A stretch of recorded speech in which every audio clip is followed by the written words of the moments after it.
बिस्मिल्लाहिर्रहमानिर्रहीम। आज chapter 21 start करेंगे सेल साइकिल। सेल साइकिल में देखेंगे कि सेल साइकिल के इवेंट किस तरह होते हैं, एक सेल से नए सेल किस तरह बनते हैं। इसमें माइटोसिस और मेयोसिस दोनों आ जाएंगे। सबसे पहले हम देखेंगे सेल साइकिल होता क्या है। Cell cycle is basically sequence of changes that involve growth of cell. Growth के बाद होती है डीएनए रेप्लिकेशन। डीएनए रेप्लिकेशन के बाद उसकी सेल डिवीजन होती है। ये सारे जो सीक्वेंस ऑफ चेंजेस हैं, सेल के अंदर चेंज आ रही है जिसमें सेल की ग्रोथ होने के बाद उसके अंदर डीएनए रेप्लिकेट हो रहा है और सेल फिर डिवाइड हो रहा है। इस सारे इवेंट को कहते हैं सेल साइकिल। तो basically cell cycle is the sequence of changes that involve growth of cell, replication of DNA and ultimately division of cell. इसको टू ब्रॉड कैटेगरी में डिवाइड करते हैं। एक को कहते हैं इंटरफेज और दूसरे को कहते हैं माइटोटिक फेज या डिवीजन फेज।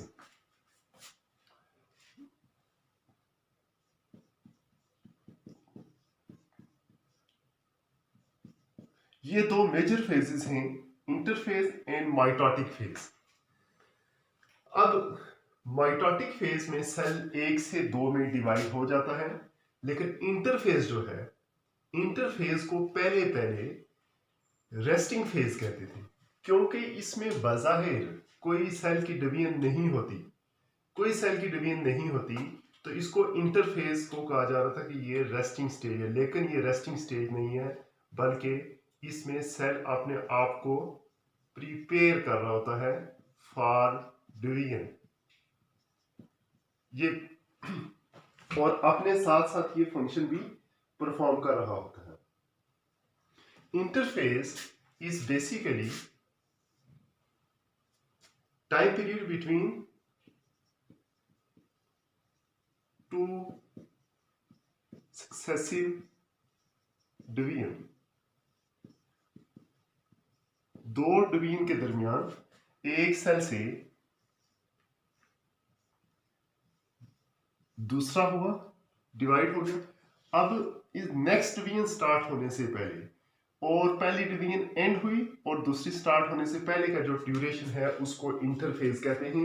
इसमें सेल अपना फंक्शन भी परफॉर्म कर रहा होता है और अपना फंक्शन परफॉर्म करने के साथ साथ ये है कि जो उसका फंक्शन होता है कंट्रैक्शन या सिक्रीशन या फिर प्रोटेक्शन, वो फंक्शन भी परफॉर्म कर रहा होता है और फंक्शन परफॉर्म करने के साथ साथ अपने आप को डिवीजन के लिए प्रिपेयर भी कर रहा होता है। अब ये जो इंटरफेज है, इस इंटरफेज को मजीद तीन फेजेस के अंदर डिवाइड करते हैं। सबसे पहले है G1 फेज, ग्रोथ 1।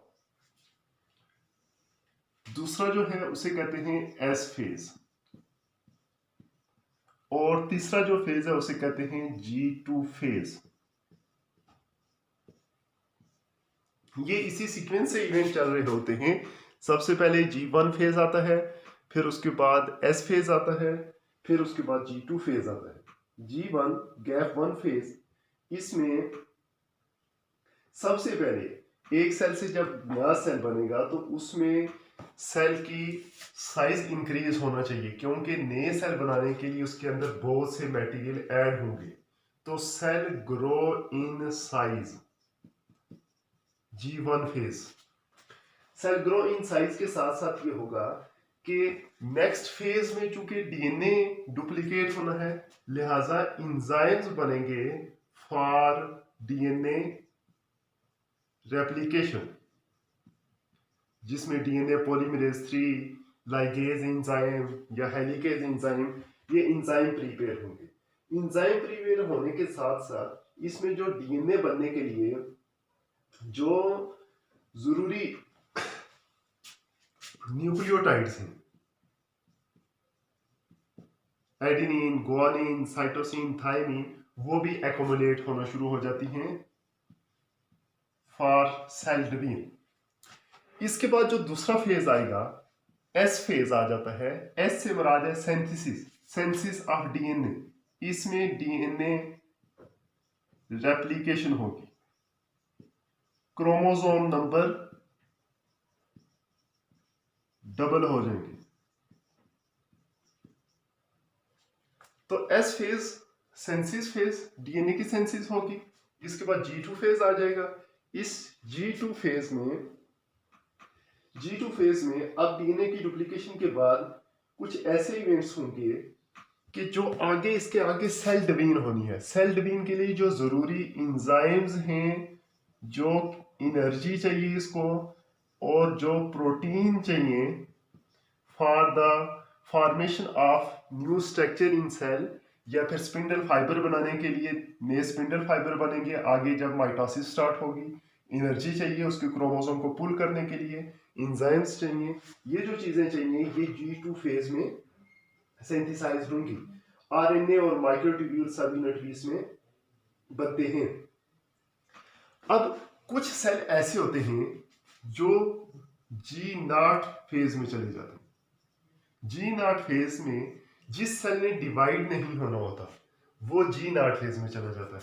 जिस तरह आई लेंस है उसके सेल या नर्व सेल हैं, तो इन सेल ने नहीं जिन सेल ने डिवाइड नहीं होना होता वो G1 फेज के बाद G0 फेज में चले जाते हैं। दैट नॉट इन्वॉल्विंग माइटोसिस, जिनके आगे माइटोसिस नहीं होगी, डिवीजन नहीं होगी, वो G0 फेज में चले जाएंगे। अब ये जो लेंथ है इसकी माइटोसिस की सेल साइकिल की, ये वेरी करती है डिफरेंट ऑर्गेनिज्म टू ऑर्गेनिज्म। एक एवरेज ह्यूमन सेल है उसमें वन साइकिल जो है वो 24 आवर का होता है। 24 आवर का। उस 24 आवर में हम देखें तो 24 आवर में टोटल जो माइटोसिस होगी वो 30 मिनट की होगी। फिर आ जाते हैं हम कि उसमें G1 फेज कितने का होगा। G1 फेज 9 आवर का होगा। GS फेज होगा आगे 4.5 आवर का, और GS फेज 10 आवर का होगा, और G2 फेज 4.5 आवर का होगा। यानी कि 9 और 10 19 और 19 और 23.5 और 30 मिनट्स ये होंगे तो 24 आवर हो जाएंगे। एक यीस्ट के अंदर 90 मिनट्स का होता है। तो in yeast the total duration of cell is 90 minute. ये है इंटरफेस। लिहाजा ज्यादा टाइम जो है वो इंटरफेज में होता है। 10, 9 और 4 23.5 आवर, 23.5 घंटे इंटरफेज में लगते हैं और आधा घंटा डिवीजन फेज में लगता है। तो लिहाजा इस तरह 24 आवर में एक सेल की डिवीजन होती है। अब ये जो सेल साइकिल है, सेल साइकिल को कंट्रोल करने के लिए हर स्टेप के चेक पॉइंट होते हैं कि प्रॉपर सेल की डिवीजन हो रही है या नहीं, क्रोमोसोम की इक्वल डिस्ट्रीब्यूशन हुई है या नहीं।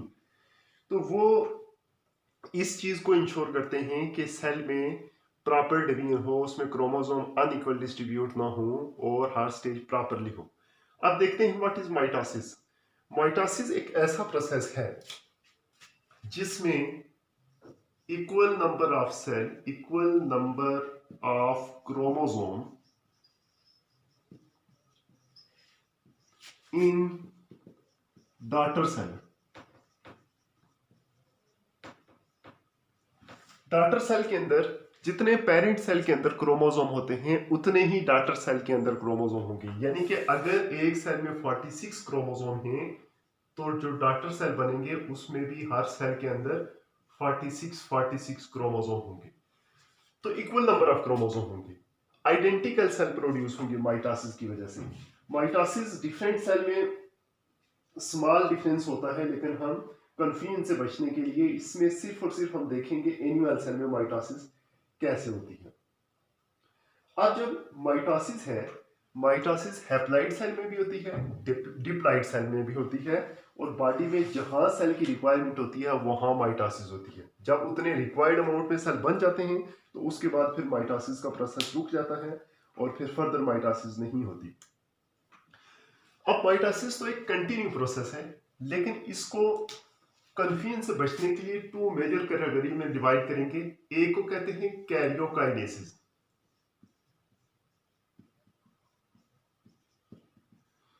दूसरा है साइटोकाइनेसिस।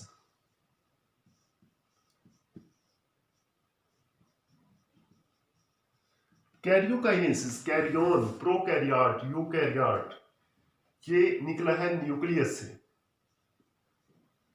और काइनेसिस कहते हैं डिवीजन को। न्यूक्लियस की डिवीजन को कहते हैं कैरियोकाइनेसिस और साइटोप्लाज्म की डिवीजन को कहते हैं साइटोकाइनेसिस। अब जब कैरियोकाइनेसिस है, कैरियोकाइनेसिस के प्रोसेस में ये होगा कि एक सेल जिसका एक न्यूक्लियस था, उससे एक हमने ऐसा सेल बना लेना है जिसके दो न्यूक्लियस हो जाएंगे। इसे कहते हैं कैरियोकाइनेसिस, कि division of nucleus is known as karyokinesis. तो इसको हम देखेंगे कि कैरियोकाइनेसिस का प्रोसेस कैसे होगा। तो कैरियोकाइनेसिस का प्रोसेस डिफरेंट फेजेस में डिवाइड होता है, प्रोफेज, मेटाफेज, एनाफेज और टेलोफेज। ये सारे स्टेप डिस्कस करने से पहले हम देखते हैं कि उसके अंदर एनिमल सेल के अंदर कैरियोकाइनेसिस का प्रोसेस स्टार्ट किस तरह होगा।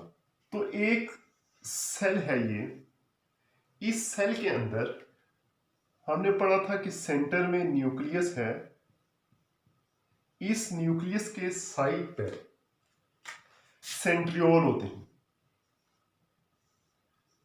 सेंट्रियोल। अब ये जो सेंट्रियोल है, इनसे माइक्रोट्यूब्यूल्स बनते थे। जब माइक्रोट्यूब्यूल बनेंगे, सबसे पहले ये होगा सेंट्रियोल डुप्लीकेट होंगे। डुप्लीकेट होंगे तो सेंट्रोसोम बनाएंगे। दो सेंट्रियोल एक सेंट्रोसोम में होते हैं। डुप्लीकेट होने के बाद ये ऑपोजिट पोल पर चले जाते हैं न्यूक्लियस के, और पोलैरिटी इसकी क्रिएट करते हैं। पोलैरिटी से मुराद है कि इसके पोल्स बना लेते हैं, एक साइड पे आ जाएगा, एक दूसरे साइड पे, इसको पोलर बना देंगे। तो इसके टू पोल्स पर चले जाएंगे जब, तो इसकी बाइपोलैरिटी होगी इसकी। अब इसके अंदर जब बाइपोलैरिटी क्रिएट करेंगे, बाइपोलैरिटी के बाद अब ये जो थे सेंट्रियोल, सेंट्रियोल की स्ट्रक्चर अगर याद हो तो हमने पढ़ा था कि इलांगेटेड ट्यूब्यूल से बनी होती है, जिन्हें कहते हैं माइक्रोट्यूब्यूल। माइक्रोट्यूब्यूल थी, इस तरह की स्ट्रक्चर थी। तो इसके अंदर से, सेंट्रियोल के अंदर से माइक्रोट्यूब्यूल्स निकलते हैं। ये जो माइक्रोट्यूब्यूल्स हैं, ये स्पिंडल फाइबर बनाते हैं। अच्छा, ये जो माइटोटिक अपरेटस है, सबसे पहले कैरियोकाइनेसिस स्टार्ट होने से पहले जो यहाँ पे सेंट्रियोल थे, सेंट्रियोसोम बनाया था, और ये डिवाइड होकर ऑपोजिट पोल पे चले गए थे। ऑपोजिट पोल पे जाने के बाद इन्होंने तीन तरह की स्पिंडल फाइबर बनाए। सबसे पहले ये जो एस्टर माइक्रोट्यूब्यूल बनाए, रेड कलर में नजर आ रही है, एस्टर माइक्रोट्यूब्यूल, ये आउटवर्ड ग्रो होते हैं, outside the main nucleus, nucleus के आउटसाइड ये ग्रो होंगे। इनका काम ये है कि ये फरो की लोकेशन बताते हैं कि कहाँ फरो बनना है जब साइटोकाइनेसिस होगी। तो aster microtubule arise outward for the location of furrow. दूसरे नंबर पे आ जाते हैं स्पिंडल माइक्रोट्यूब्यूल। थ्री सेट्स हैं माइक्रोट्यूब्यूल के, पहले एस्टर माइक्रोट्यूब्यूल थे, दूसरे हैं स्पिंडल माइक्रोट्यूब्यूल। स्पिंडल माइक्रोट्यूब्यूल हैं जो, ये दूसरी ऑपोजिट साइड से आने वाले स्पिंडल माइक्रोट्यूब्यूल के साथ आपस में अटैच होंगे। इधर से जो स्पिंडल माइक्रोट्यूब्यूल आएंगे और इधर से ये आपस में अटैच हो जाएंगे। ये एक साइड से आ रहा है, ये दूसरे से, आपस में अटैच हो जाएंगे ऑपोजिट साइड से, स्पिंडल माइक्रोट्यूब्यूल। इसके बाद तीसरे हैं जो काइनेटोकोर हैं। काइनेटोकोर स्पिंडल फाइबर हैं जो, ये क्रोमोसोम के साथ अटैच होंगे। ये क्रोमोसोम है,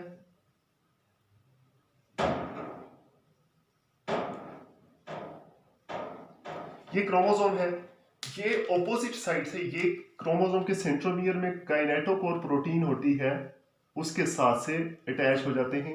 एक साइड से अटैच होता है, दूसरा दूसरी साइड से इसके अटैच हो जाता है। तो ये तीन सेट थे माइक्रोट्यूब्यूल्स के, ये तीन सेट इस तरह अटैच हो जाते हैं। इसके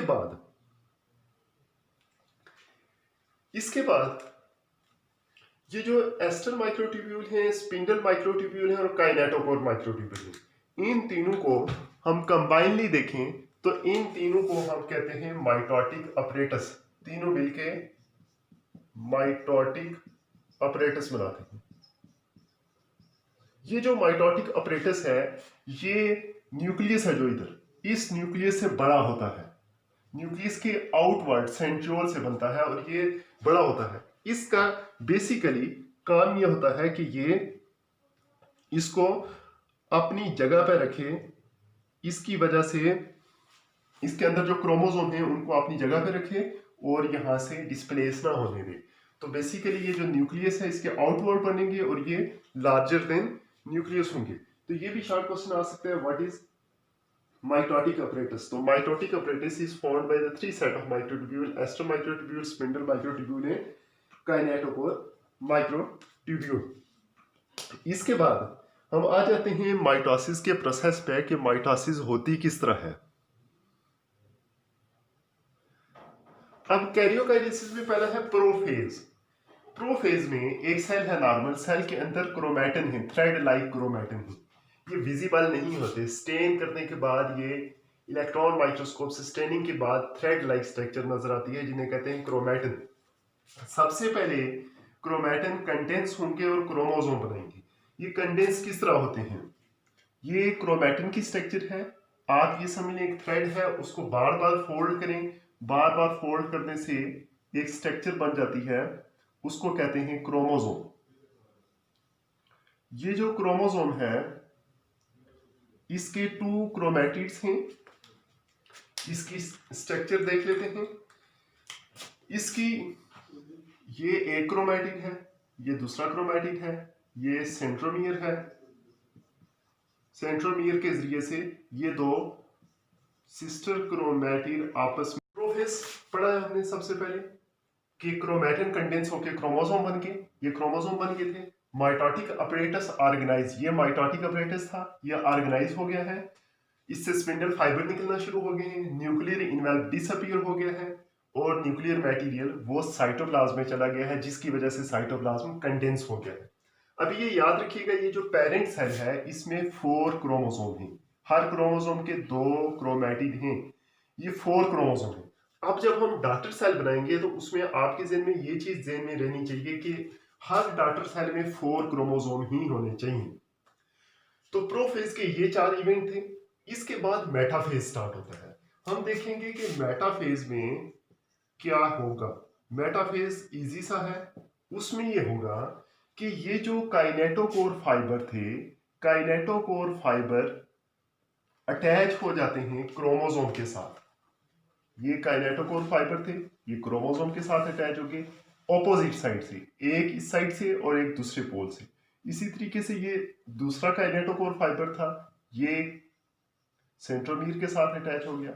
इसी तरीके से ये तीसरा था, ये भी अटैच हो जाएगा और चौथा है जो ये भी इस तरह अटैच हो जाएंगे। तो ये 4 काइनेटोकोर माइक्रोट्यूब्यूल्स थे। काइनेटोकोर माइक्रोट्यूब्यूल के अलावा दूसरे हमने पढ़े थे spindle microtubule. Spindle microtubule opposite side से एक दूसरे के साथ अटैच हो जाएंगे।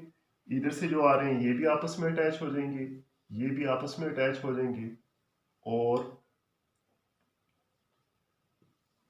बोथ साइड से आने वाले स्पिंडल माइक्रोट्यूब्यूल भी अटैच हो जाएंगे। तो मेटाफेज में सबसे पहला स्टेप ये होगा कि kinetochore fibre, kinetochore microtubule attach with chromosome. Chromosome के साथ अटैच होने के बाद इसको सेंटर में अलाइन कर देंगे कि सेंटर में इक्वेटर में, ये इक्वेटर है इसका, ये पोल्स हैं, ये इक्वेटर है। इक्वेटर में आके इसको अरेंज कर देगा क्रोमोसोम को और बनाएगा एक प्लेट, इसे कहते हैं मेटाफेजल प्लेट। तो ये मेटाफेजल प्लेट बन जाएगी। तो ये 2 इवेंट होंगे मेटाफेज में कि काइनेटोकोर माइक्रोट्यूब्यूल क्रोमोसोम के साथ अटैच हो जाएंगे और क्रोमोसोम सेंटर में अलाइन हो जाएंगे और मेटाफेजल प्लेट बन जाएगी। अच्छा, इसमें एनाफेज है जो ये क्रिटिकल फेज है क्योंकि इसमें तकसीम होनी है क्रोमोसोम की। जब जमीन की तकसीम हो रही हो, पैसों की तकसीम हो रही हो, तो ये क्रिटिकल फेज होता है बड़ा, उसमें खींचातानी होती है।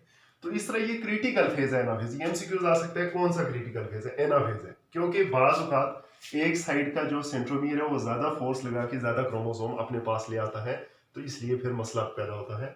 लिहाजा ये क्रिटिकल फेज है एनाफेज। एनाफेज में ये है क्रोमैटिड, ये दो सिस्टर क्रोमैटिड हैं। ये क्रोमैटिड अपने अपने पोल की तरफ खींचे जाते हैं, ये एक पोल है, ये दूसरा पोल है। ये क्रोमैटिड अपने टूवर्ड देयर रिस्पेक्टिव पोल, और ये दूसरा क्रोमैटिड इस पोल की तरफ खींचा जाएगा। तो माइटोसिस में क्रोमोसोम के क्रोमैटिड अलग होते हैं। अच्छा, ये हमने देखा है कि ये जो काइनेटोकोर फाइबर थे ये कंट्रैक्ट हुए थे, ये कंट्रैक्ट होकर इन्होंने क्रोमैटिड्स को अपने अपने पोल की तरफ खींच लिया है। लेकिन जो स्पिंडल माइक्रोट्यूब्यूल हैं, स्पिंडल माइक्रोट्यूब्यूल आपस में अलग नहीं होंगे, वो इलोंगेट होंगे, इलोंगेट होंगे ताकि जो माइटोटिक अपरेटस है इसको स्टेबलाइज रखें। तो लिहाजा इसमें एक चीज याद रखनी है कि स्पिंडल माइक्रोट्यूब्यूल इलोंगेटेड होंगे और काइनेटोकोर माइक्रोट्यूब्यूल कंट्रैक्ट होंगे। जब ये कंट्रैक्ट होंगे तो क्रोमैटिड्स को अपने अपने पोल की तरफ खींचेंगे। तो स्पिंडल माइक्रोट्यूब्यूल इलोंगेट होंगे, काइनेटोकोर माइक्रोट्यूब्यूल कंट्रैक्ट होंगे, अपने अपने पोल की तरफ खींचेंगे। तो इस तरह एनाफेज के दौरान क्रोमैटिड्स अपने अपने पोल की तरफ पुल होते हैं। टेलोफेज है, telophase is the reverse of prophase. इसमें अब ये जो क्रोमैटिड हैं, ये क्रोमोसोम है, ये डीकंडेंस होके क्रोमैटिन बनाएंगे, न्यूक्लियर इनवेल्प दोबारा से बन जाएगा और माइटोटिक अपरेटस भी डिसअपीयर हो जाएगा, माइटोटिक अपरेटस खत्म हो जाएगा। तो ये जो क्रोमैटिन है इसको हम देखेंगे कि ये किस तरह बनेंगे।